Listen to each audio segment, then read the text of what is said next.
This report was about business schools and whether you all would be teaching to today's new youth. Probably like you all, and certainly me. I just missed this period. I was, I guess, the generation a little bit before X, but I don't know what the one before me was called. So I was just in that little gap, and I was. But anyway, everyone after me was a multimodal learner. But they were a multitask processor. They were because they watched MTV when they grew up, and then now they're on the internet and they see 2 or 3 windows open, and they're all multitaskers. And we as teachers must teach to these multimodal, these multitasking people, because it's hell, they're just smarter than us. They can hold more stuff in their mind at the same time. And if you don't teach to them, their attention span goes. You thought it was 20 seconds. It's about 3 seconds because you're not multimodal. Sorry, it's gone. By the time I've said it, they don't even remember it because I didn't have a video and I didn't have the screen, and I'm not dressed like a rock star.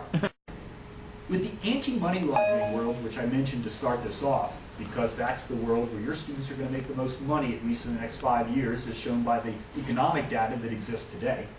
The anti-money laundering world, we do have benchmarks. You may not find them in the law. It's generally where you have benchmarks, or a bar exam.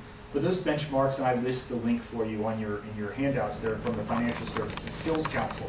I haven't heard of that because it's a UK body, but they have taken the time to benchmark every single value function of the job of the employee in the field of anti-money laundering, and they have about 80, and they've benchmarked it, and they've given what they're supposed to be doing, what they're required to know to be able to do that, what the outcome of what they're supposed to be doing will achieve, and so on. Those are what we call occupational standards. For those of you who teach MBA and labor, you know, occupational standards have been mapped out for us by the UK.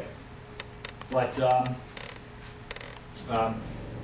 so anyway, Hewlett-Packard benchmarked it against smoking dope.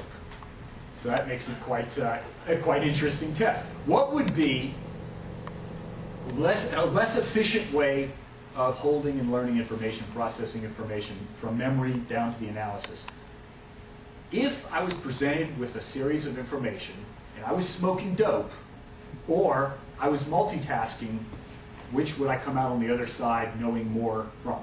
And the answer, you're much better off smoking dope 4 to 1. Yeah, literally 4 to 1. And you can look the study up, Google it, the Hewlett-Packard study. So let's go back, William, to the slides, because I think it's very interesting to what you got it plugged in here. Yeah. Sure. Like 98 if you were smoking dope. But if you were multitasking, it went down 8 points. It went down to a 92 in terms of that study. And then I have seen follow-up studies on that, which actually do it in an amount of time.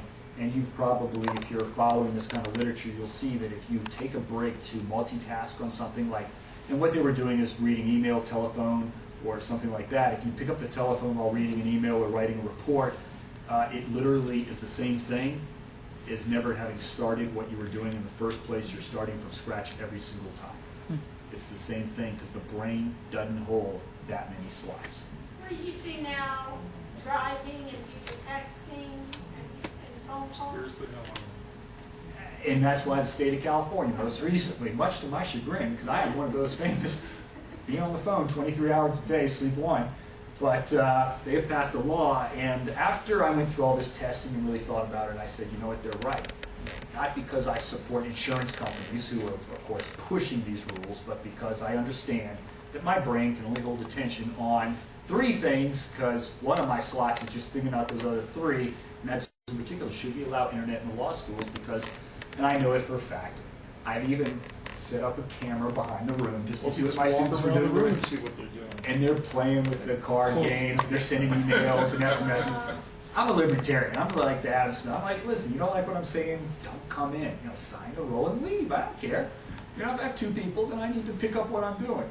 But and a lot of them say, well, we're multitaskers. We can listen to you. And then I show them the new report. Like, not new. It's probably 2 years old. The Hewlett-Packard will say, listen, you might as well be out smoking dope then, because you'll get more out of my, you know, smoke dope, and you'll probably, what I say will become clearer to you. Do they know that you are videotaping them?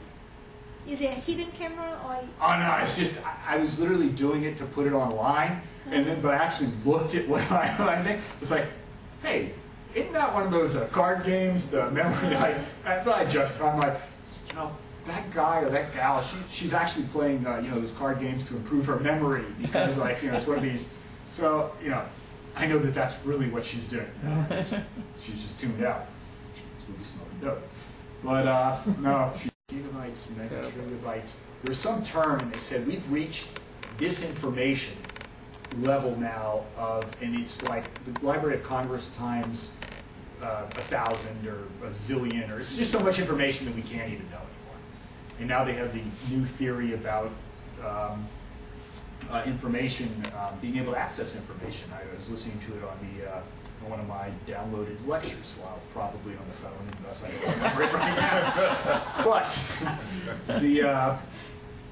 but skills that we should be teaching toward, well, you all have business schools. Since I was coming to talk to a business school audience, I mean, you all teach with case study, right? Funny in law school, where I'm coming out of, generally speaking, it's starting now to catch on, but we use Socratic method, which is a real individualist approach to, or something similar to an individualist approach. So I call in you, and the other 89 people in the classroom have to watch this discourse, and somehow their brain life becomes evolved. I don't buy it, but whatever. It's what we've been doing, and I suffered it, so I might as well make you all suffer. That's the way it works in boot camp, right, in the Army? So, certainly y'all in business school are more evolved learners than we are, because y'all use case study, and the reality of most knowledge today, because we have to have knowledge management, is I know I can't know everything. And this goes back to, when I step off the stage, am I an expert? Well, I've just gotten exposed to about, in the law world, about 20 or 30 substantive classes, depending on if I stayed for my LLM or not. So I got 20 or 30 courses of information after 3 or 4 years that I now have some tidbit of knowledge on. I still feel that way today as an academic. I don't know about you, but so I can't know everything. I know my little piece of what I know. You know your little piece of what you know your little piece, he knows his little piece of what he knows. And so now we have to have a little group think. So I have to learn as an expert.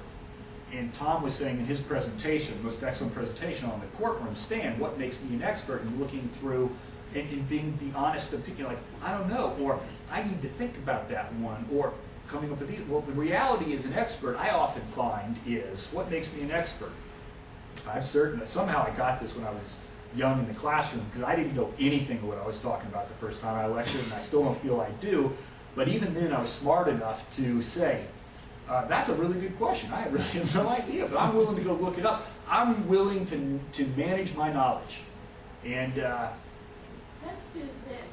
The coffee break is going to end next door. I'm going to take advantage. Can we do this and just defend this and then just come back to it? That's fine, because that's actually the end of my talking. I was just going to say the memory protocol themselves. But I'd rather have a discussion with you, and I just don't want to do that. So let's do this. Let's take like a 10-minute break and just get coffee. Because they're going to run away.